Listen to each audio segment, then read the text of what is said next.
Hey there, guys, and welcome to another Factorio Community Friday Facts, ALT-F4 number 13, which was actually on Friday the 13th, I believe. And this is Megabase Archaeology, written by quite a few folks: String Weasel, Connor, Nano Gamer, and a few others I can't quite pronounce. And as always, I am joined by Bombug. Hello, hello. How you doing this fine weekend? Doing pretty good, pretty busy. It's nice weather, at least to me. It's kind of not too Yeah, hot, not too cold. it's good time for my current weekend hobby of baking. Oh Got yeah. some donuts rising right now. You are making some stuff I am really jealous of. You just gotta put yourself out there, get ready for the stomach pain, the diabetes. You know, it's all worth it for them donuts. Embrace it. Yes. Um, so this week, well, this was actually last week's, but we're covering it this week. This is really cool. This is some information and a look back into kind of old mega basing. And this, so the first section here is Novice Archives 1 rocket defense per minute. So for those of you who don't know, the rocket defense is what used to be the in-game goal before the rocket silo and launch was incorporated, and it's a very placeholder graphic. And basically, it took some things like rockets and a bunch of modules and some circuits to make, and then you just placed it down, and that was it. So kind of plain, but it was pretty expensive, especially back in the day. Um, So we're going to kind of go into it here a little bit. There may be some summarization here and there, but there's some really, really cool look back at some of this stuff. I'm glad we've got a historian such as yourself who's actually played through these versions. Right? Yeah, this definitely brings back some memories. So starting us off, String Weasel here. So since the beginning, players have been pushing the limits of Factorio, seeing how massive they can build their factories before the game starts grinding to a halt. And there's a UPS death. Over the years, these limits have been broken time and time again as players reach new heights. Today, records focus on continuously consuming as much science as possible, measured as science per minute or SPM. The main limiting factor here is that building bigger factories also decreases your updates per second, or UPS, that the computer can run at. Keeping a large scale megabase close to the ideal 60 UPS, which is just like the default the game runs at, is an art form in itself, and playing with a lower UPS physically slows down the game, making it very time consuming to further expand your base. Uh, Currently, the world record in science per minute seems to be Swaller's 60 UPS, 20,000 science per minute uh, base. And I actually did a base tour of this. It's on my channel. If you look in the base tours playlist, I actually did a tour of Swaller's base here. Also, there is a pretty lengthy Reddit post, which is what this link is. Definitely worth checking either or both out. Really, really impressive base. Dude, it's just crazy. 60, or sorry, 20,000 of every science per minute at 60 UPS. I didn't even think it was possible. Yeah, it's pretty crazy. So the thing is, this base, Swallow's base, runs in vanilla, but it was built using mods and console commands to generate or etc. Almost 3 years ago, the record was likely held by Steve Trav with his vanilla-ish 15 rocket per minute base, another Reddit link, running at 15 UPS, which is very, very low. Um, Notice the metric was rockets per minute, short for rockets per minute, or RPM, sorry, short for rockets per minute, because this was before Infinite Science made the science per minute metric possible. Also notable from the same time is Accidental Chef's vanilla-ish 10 rocket per minute base running at 10 UPS, which pushed Steve Trav to go to 15 rocket per minute. So that's still really good, 15 rockets per minute, but man, that UPS, I can't imagine playing at that low UPS. I mean, at that point, you're really, really looking at just using bots a lot for blueprints, at least in the current day, and you're playing from the mini map as much as possible. So maybe it's not as noticeable, other Mm-hmm. than just being really slow. Yeah, yeah, it's a really slow gameplay. Um, so then there's a breed of players who build true vanilla megabases without using the editor or console commands, and sometimes even keeping biters, which makes building big much harder. This record is likely held by Ghost Pirate and Hammy Barmund's 10k science per minute base running at 15 UPS, which was achieved very recently. The previous record of this kind was likely from Steve Trough, who had a 5.8k science per minute base in August 2020 running at 90 UPS. That was built in the old school way. So this is really impressive. The nearly 6k science per minute at 90 UPS. That's super impressive. Thank goodness for solar panels, right? Yeah, solar panels make a huge difference. I think he had 1 million solar panels in that one. Oh my It's goodness. insane. That is crazy. Yeah, that's nuts.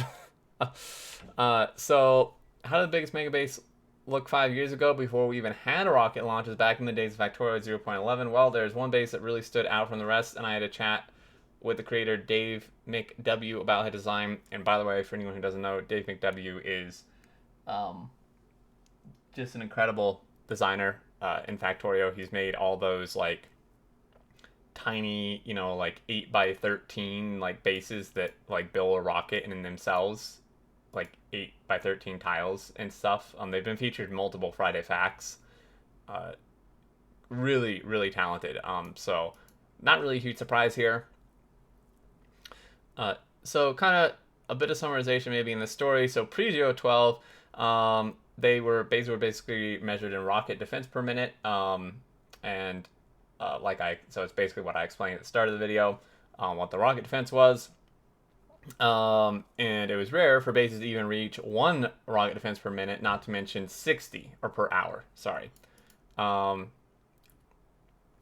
bases at such a scale simply wasn't feasible at the time, and it was debated whether the game could even handle such large factories. For example, the largest factory at the time was likely Colonel Will, which could do 15 rocket defenses an hour, but not consistently since it ran out of raw resources. And it was built with the help of some mods like Farl. Then on 29th of June 2015, Dave McW showed the world that it was possible with his record-breaking old school 60 rocket defenses per hour, or 1 per minute, which is crazy. I mean, these things weren't cheap. Especially back in the day when there was like not nearly as much optimization in the game. Making all these modules, I'm looking at the like Reddit post that's linked there. There was so many modules needed to make this. Oh my gosh. Yeah, I mean, this was 5 years ago. Just thinking about for me coming into the game now, if I ever need help with something like, say, a 4-lane lane balancer or something, I can just look it up online and it's all there for me. But back then, I mean, you had to come up with this process by hand, right? Mm-hmm. Yeah, you had to figure it out yourself. And I guess Dave's the guy who could do that. He seems like he can Right. figure out anything by himself. Yeah, exactly. This is yeah, I mean, this is nuts. So the 6 kilometer by 6 kilometer base shook the community is clearly expressed in the top comment by you, the wrong cat, which oh, holy f, yeah. So inspired some of Factorio's biggest builders, including Z-Style, Root Negative, oh, and me. Um, Even Wooby's founder Kovrex commented on how hard it would be to optimize Factorio to run the space at 60 FPS UPS. More on that later. The base was even referenced in Friday Facts 93. That shows how long ago it was. Should be noted that to a few people came as no surprise. So basically, yeah, this is what I mentioned. Dave McW did some amazing stuff. 9x14 tiles, the Gerard Sandstorms thing. You guys can check this out. Just absolutely crazy stuff this guy's made. Very impressive. So, what's a big deal? The size and throughput of this base is staggering even for today's standards. Back then, Factorio wasn't nearly as optimized, causing the base to only reach 2 FPS to 7 UPS when running at full pelt. Oh my god. That's I like mean, 30 slideshow right frames. there, man. Wow. Like, just, I can't imagine playing it at that speed. I mean, he's using cars as storage and all sorts of crazy things, making sure he gets his beacons in there. And Holy Yeah, cow. doing some crazy stuff. So, oh, so to compare it to what we know today, we can look at the insane amount of circuits it consumed, which were the main ingredient for riot defense. Turns out, almost compares to today's full productivity bonus 2.5K cents per minute factory. What he built was completely new, though. It was fully vanilla, including binders without copy paste, undo, no blueprint books, no personal reports, without a live maps or any existing calculators, all while likely playing at 5 FPS, 15 UPS, idling factory, a true old school base. Yeah, it was pretty crazy. For example, belts lost compression around corners back then. Um, then there's the beacons that are used in pretty much every megabase. They decrease the size of your base and increase your UPS, but require a high throughput of items to keep fed. Nowadays, it's trivial to place 12 beacons around a cylinder with enough inserters and belts. There were no stack inserters back then, which also makes a big difference. So basically, you just had to use a bunch of normal inserters.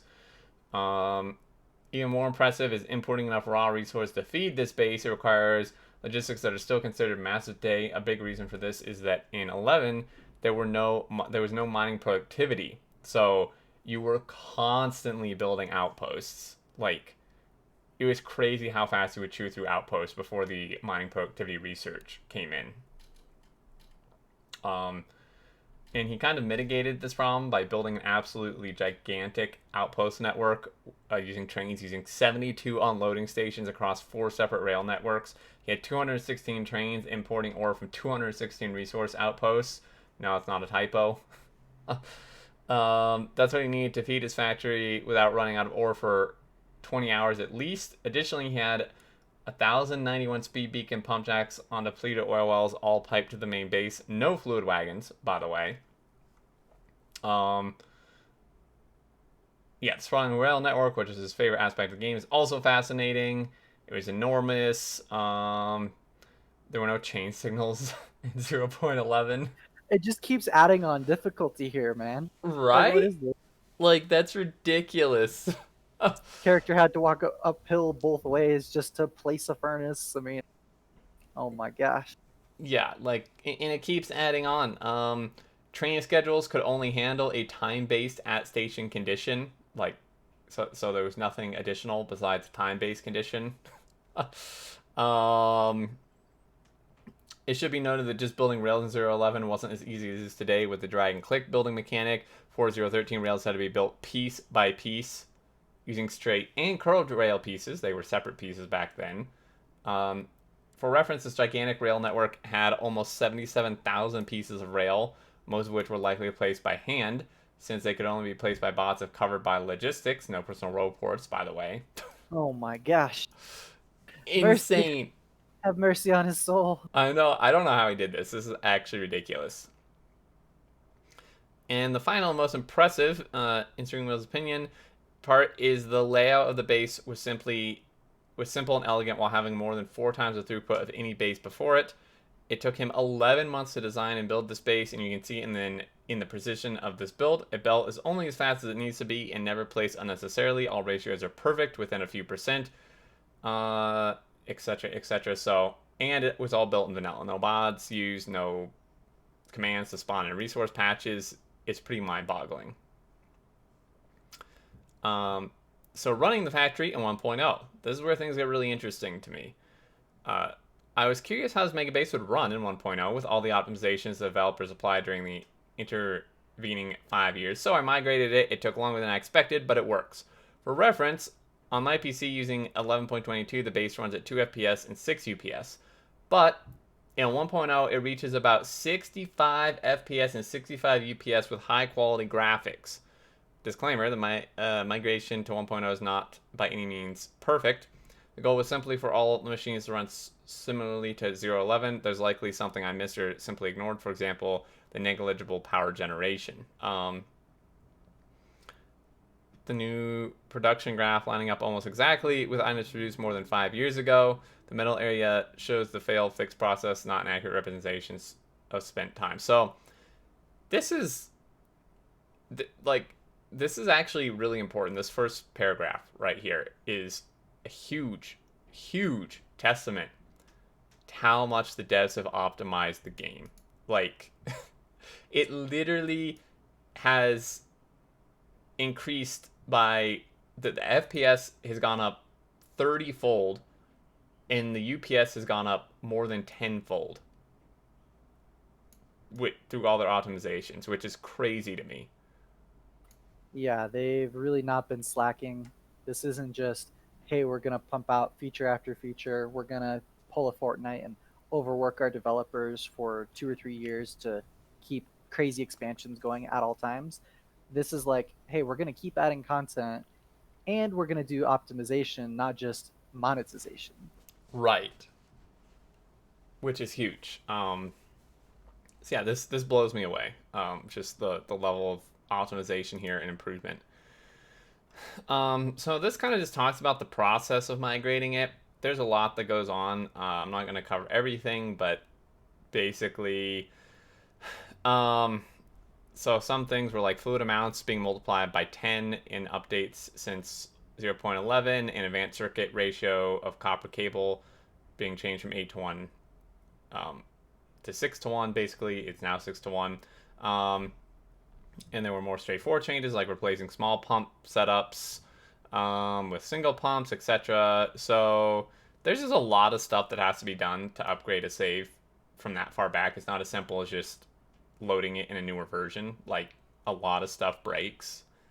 Um, so basically, a few other things that weren't apparent at first. Um, for example, 011 splitter's throughput was limited by its output speed, whereas today it's limited by its input speed, so it kind of switched. A few other things here. So in 011, there were no behemoth biters, but the main issue was that Dave McW used an old belt trick that interrupted a spitter's attack animation, preventing the spitter from dealing any damage. This meant that the laser turrets only had to focus on the melee biters, but the belt trick no longer works. By the way, it looks like there were. He had 24,000 laser turrets. Yeah, I was gonna say, like, I'm impressed by all of the, massive array of solar panels and the crazy 216 stations to pull resources from. But then I'm just thinking, holy cow, how many? 24,000 laser turrets? Okay, okay. Okay. Pop off, man. Pop Yeah. off. Yeah, dude. Like, holy crap. 24,000. The power consumption from the laser turrets alone. I mean, that explains probably a lot of the solar field, to be honest. Yeah, I'm guessing he just has a massive square solid wall around his base. And Mm-hmm. looking at the view of the rail network there, it goes out pretty freaking far. Yeah. So that must mean even further beyond that is his Great Wall of lasers. Yeah. Whew. It's nuts. Like, holy moly. And like, this was really common back then to literally surround your entire base in walls and turrets, because I'm trying to remember that far. I could be wrong. It's very possible I'm wrong. But I feel like there wasn't an option without a command, or maybe there wasn't even a command, but there was not an option when setting up a world to turn off biter expansion, I don't think. Um, as there is That now. makes sense. Yeah. So it was like pretty much mandatory to surround your entire, like, everything you owned in walls and turrets. Um, if I remember correctly. So Uh, basically, the hardest part actually was that String Weasel had to manually modify all the vertical train stations, which was the most time-consuming part since there are over 100 of them. This is because before 013, vertical and horizontal train stations had different lengths due to Factorio's 2.5D world projection. Yeah, so this is actually huge. This was a gigantic improvement in 013. Because, yeah, prior to this, they had different links, so trains lined up differently, whether the station was vertical or horizontal. That totally makes sense. I mean, yeah. Yeah, so that was a pain. And you can experience this base yourself. This base is remarkable and will always be remembered as one of the first true megabases. And you can explore this base yourself by simply downloading the 1.0 save and the necessary small mod pack here. The mod pack, again, the base is vanilla, but I think we need mods now just because, like, the rocket defense doesn't even exist. So there's a mod to add it back in. to make the base work. Um, or if you like being retro and have patience, you can simply download Factorio 011 and the original 011 save, or if you only want a quick look around, you can even view it in Google Map format here, which is super neat, which was created by Twinson. However, there will be internet points awarded to the first person who finds a Roboport that W dropped 5 years ago. Oh dear. I do want to look at this Google Maps thing. Yeah, I didn't know that that was a thing until they posted this. That's kind of cool that you can just Google Map, apparently, whatever you want. Apparently, I'm trying to. Oh dear, my computer did not like that. I'm trying to see if I can find the apparent wall, and it looks like you're right, dude. There's a freaking huge far out wall that surrounds everything out past his outposts. Oh my god. This is just a massive map. It's like taking ages to load on my screen and all that. Yeah, same here. This is unbelievable. This is actually ridiculous. I'm seeing what were those pink alien science pack Oh, the things the called? alien artifacts. Yeah, yeah. Never really seen them in game except for screenshots because I'm too new of a player. Yeah, those were a pain too, for sure. Um, so in closing, Stringers would like to request that one of the four mirrored circuit builds be placed in Factorio's upcoming main menu simulations. The build is chaotic, but still highly optimized, implemented with precision, and very pleasing to look at. More importantly, this base laid down Megabase principles that would be valid for years to come. In a time where the art of highly optimized builds was only just getting started, it's a base that could be remembered forever, or at least until the rescue fleet finally arrives. Um, yeah, this definitely deserves some recognition. Pretty mind blowing. I would be interested. I think maybe in my base tour video series, maybe I will do a base tour of this in 1.0. I'm also interested to see what I can personally run it at in 1.0 because everyone's computers and stuff is different. So Yeah, man. I was gonna say I saw your comment on Reddit for the thread for this post 5 years ago, and you were saying I'd probably need to get a new laptop after it melts my current one trying to run this. So you were running on a laptop back then too, not even like a full gamer yeah, PC, huh? that's back when I was in a situation where I couldn't run where I wasn't able to use a desktop. So yeah, I was actually playing on a laptop. That was a rough time, man. um, Gaming on a laptop. It was kind of nice to have like a lap warmer though, until it overheats. yeah, and Good like old laptop gaming a, days. a massive sound machine too, man. The fans got so loud. Yep. uh, yeah, this would actually be great to add to my base tour series. This is because I really want to take a look at this personally. Um, so man, yeah. So we're at the end here. Just as always, a contributing stuff. You can contribute on Discord. But do you have some closing thoughts or anything for this post? Let's see. I guess first off, Dave, your brain is freaking huge.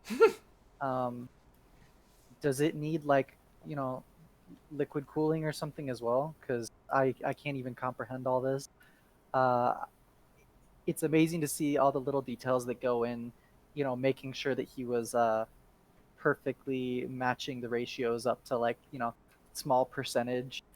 Really, really just making it work. He's got like feeding into the green circuit assemblers. He's got 6 red arms pulling from the what do you call them? The copper wire machines, Mm. and it's just like it's crazy seeing how nice and comfy everything is in the game for me now with stack inserters and increased mining efficiency, and for him to even get a base like this going, which they said converted now is what, like 2,500 science per minute or something. Mm-hmm. Like that's still mind blowing to me to this day, right? I can't get that much. I think my best was what, like 400 science per minute or something, and that was not an easy thing for me and was not stable, right? Versus this is like, what did he say? You could run it for like 20 hours or something off the resources it had. Wow, Yeah, mind blowing, dude. Good stuff. totally mind blowing. How about Like, you? Got any extra thoughts on this one uh, before you do your base tour? I I don't know. I think I share most of my thoughts from what I can see here. This is just I just got to give some huge props to Dave, man. I mean, like I don't even at my height of Factorio, like my height meaning like when I was most addicted to it and spent the most time playing it, a lot more than I do now. Even then, I don't think I would have had the dedication to do this.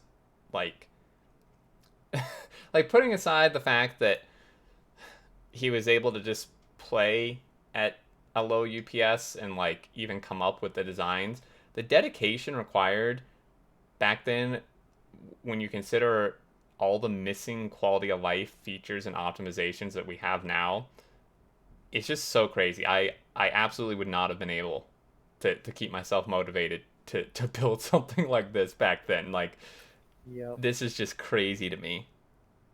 And you have to think about this too. This is the completed base just doing science.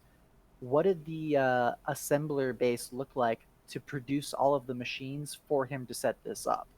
You know, it's Right? not just the time he spent placing all the machines down, it's that he had to go and actually say, okay, I need what was it, 24,000 laser turrets. How long would it take you to set up a factory to produce 24,000 laser turrets, right? Yeah. And 1.1 million solar panels or whatever is being used on this. Like there's a lot more going behind the scenes than we could even think about here.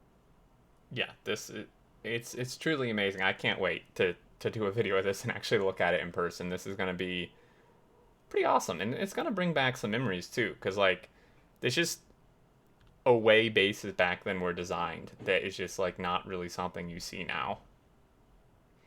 So very very cool.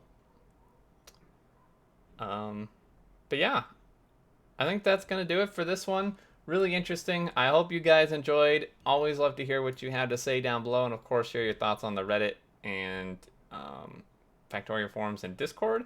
And if you have something to contribute, leave it on. Join their Discord as well. But I think that's going to do it.